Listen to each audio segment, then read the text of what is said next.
Hutang negara menjadi 6.000 triliun saat ini, naik hampir 4.000 triliun dalam waktu 6 tahun bekerja. Hebat pokoknya. Bayar bunganya saja kalau 5% setahun adalah 300 triliun. Untuk bayar bunganya, ngutang lagi. Top sekali lagi, top dah pokoknya. Bagaimana bayar? Lawang APBN selalu minus, untuk biaya rutin belanja negara aja minus. Piejal, sampean kelola negara dihapusi pembantu-pembantu sampean, kok ya masih dipakai gitu loh. Gak kasihan nanti pas pada nggak njabat diuyak-uyak masalah ketidakmampuan sampean semua. Kan malu. Sekarang aman karena punya ribuan buzzer yang menutupi kekurangan dengan serangan terhadap pengkritik walaupun pengkritiknya memberi solusi. Buzzer sudah berhasil membunuh karakternya para pemberi solusi lain di dalam cara cerdas bernegara. Ketika ditanya misalnya kapan pindah ibu kota ke Penajam, nanya kapan LRT jadi yang mulai mangkrak banyak, kenapa tagihan ke BUMN kami ini sering gak dibayar, mundur, bahkan mundurnya sampai tahunan. Pasti sang penanya dihujat sama buzzer, mati aja karakternya. Kita tanya lagi, kok mulai kayak oligarki ya BUMN-nya, kerja pakai uang pengusaha kecil, dibayar hanya DP, terus pas selesai pelunasannya amit-amit nggak pernah sampai terbayar, lama. Itu BUMN apa oligarki sih? Negara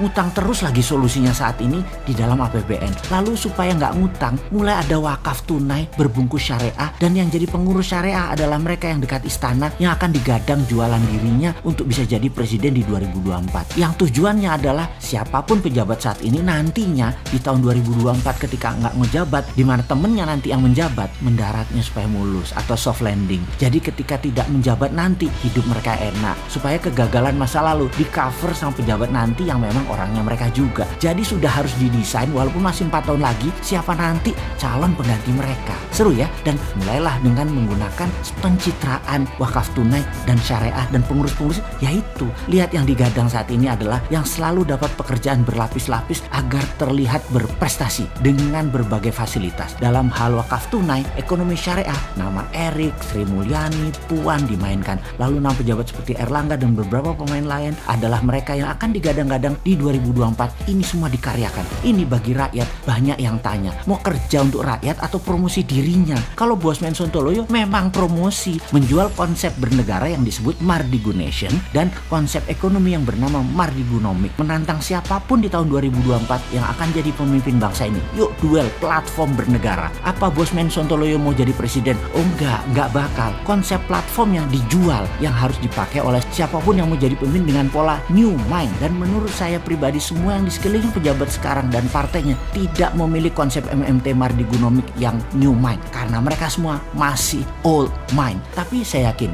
rakyat pintar sadar bahwa bernegara ala 6 presiden kecuali Pak Karno sudah menggunakan kekuatan hutang dan bergantung pada negara besar serta globalis. Konsep Mardigunation adalah patriotik nasionalis. Kemungkinan besar dengan kekuatan aset sumber daya alam inilah printing money dipakai sebagai dasar membangun negara ke depannya dengan orang-orang yang new mind. Jadi nanti ke depannya masyarakat akan punya dua pilihan. Pilih gaya ekonomi dan berbangsa 6 presiden yang lalu yang old mind, atau pilih model asik patriotik nasionalis yang menjadi platform Bung Karno namun versi new mind. Tahun 2024 adalah tahun digital politik. Kuatlah kalau lewat udara Mardigunation ini. Masih 3 tahun lagi melawan pejabat sekarang, siapa yang bisa menang dalam kenyataannya? Mardigunation memprediksi ekonomi syariah, wakaf tunai, BUMNisasi, SWF versi ngutang yang sekarang digarap tidak akan membuat ekonomi terbang, bahkan tidak akan membuat Indonesia menjadi berdaulat. Bukan pesimis, bukan ngeledek, tapi karena orangnya ya dia lagi, otaknya old mind dan grand plan-nya tidak membumi. Wah, salam dah.